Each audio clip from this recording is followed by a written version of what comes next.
This is your English news broadcast live on ERi-TV, reporting to you live from our headquarters at Asmara with your local and global news. I'm Zahra Badouri. Heads up your major headlines for this hour. Workshop on revising national list of veterinary medicines. Annual Eritrean Community Festival in Canada. On your global, Turkey says it closed skies to Israel flights and cut off trade ties. While Germany unemployment hits 10-year high.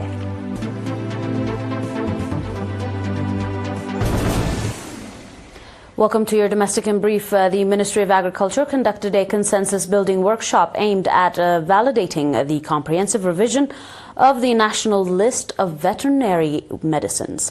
The workshop was held on 30th of this August, the National Confederation of Eritrean Workers Hall. The workshop focused on prioritizing essential medicines, outlining methodologies for revision, and fostering collaborative discussion among efforts and stakeholders.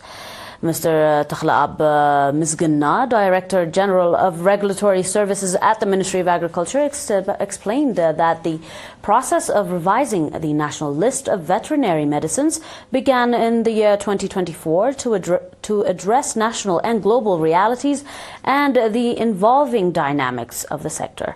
He also commanded the committees composed of senior experts from the Ministries of Agriculture, Health, as well as the National Higher Education Institution and Research for revising this important and timely list.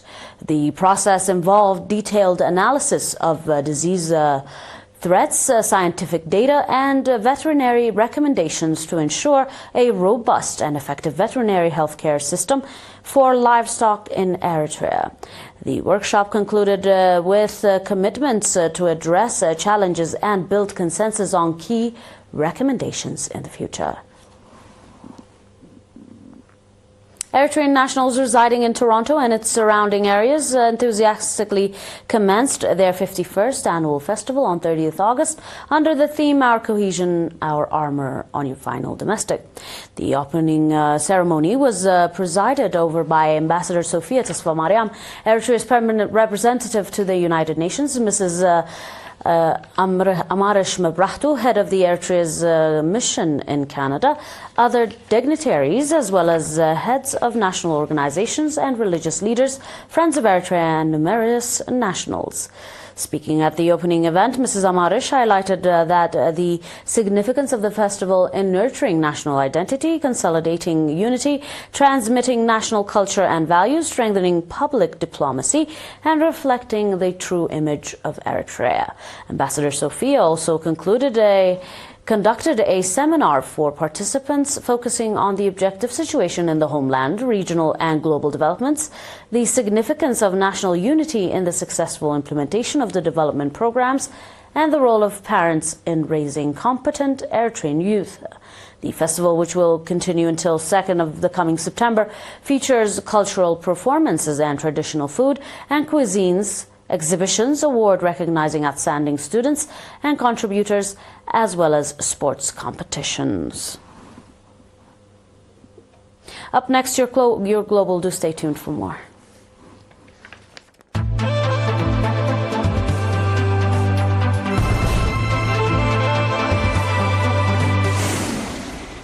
Your preceding reports aimed escalating tensions over Gaza war. Turkish Foreign Minister Hakan Fidan tells Parliament Ankara has severed economic ties with Israel and shut its airspace through officials in Israel.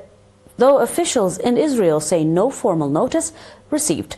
Turkish Foreign Minister Fidan announced Friday that Ankara has decided to sever all economic and trade ties with Israel and close all airspaces to Israeli aircrafts, deepening a diplomatic rift over the war in Gaza. Fidan told Parliament that the move follows a series of measures in Turkey has taken in recent months in protest of Israel's military campaign. But his statement left some ambiguity that says Turkey had already declared an economic cutoff earlier this year, and his remarks on airspace sounded more like a reference to extending restrictions than a new policy. On your final report, unemployment in Germany has risen to its highest level in a decade. Official figures released on Friday showed that the labor reports come as the country's flattering economy risks contracting for a third consecutive year. The figures showed that the number of unemployment individuals having topped 3 million in August for the first time since the year 2015. The month-on-month increase came at 46,000 to put a tally at 3.02 million in seasonally unadjusted terms, or 6.4% of the population. Federal Employment Agency Chief Andrea Nahles blamed the labor market struggle on Germany's weak economy. The EU's largest economy, however, shrank by 0.2% in 2024 after contracting by 0.3% in the year 2023.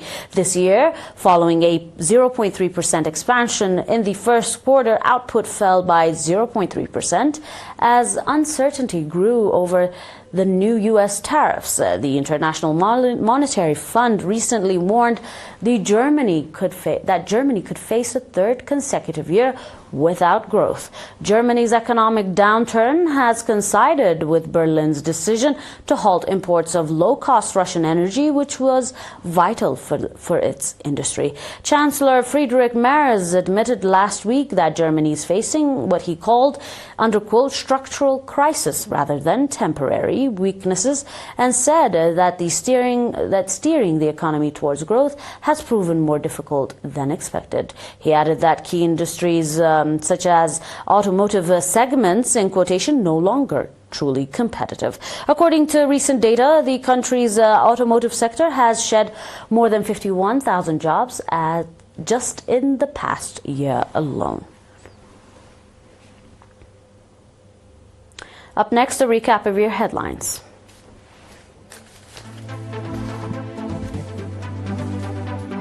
Workshop on revising national list of voluntary veterinary medicines.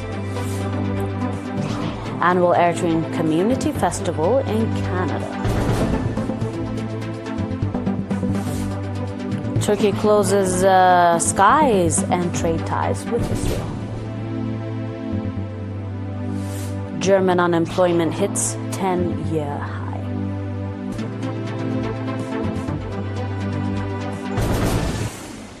That is all for now from me and the broadcasting team here on ERi-TV. Bye-bye for now. Thanks for watching.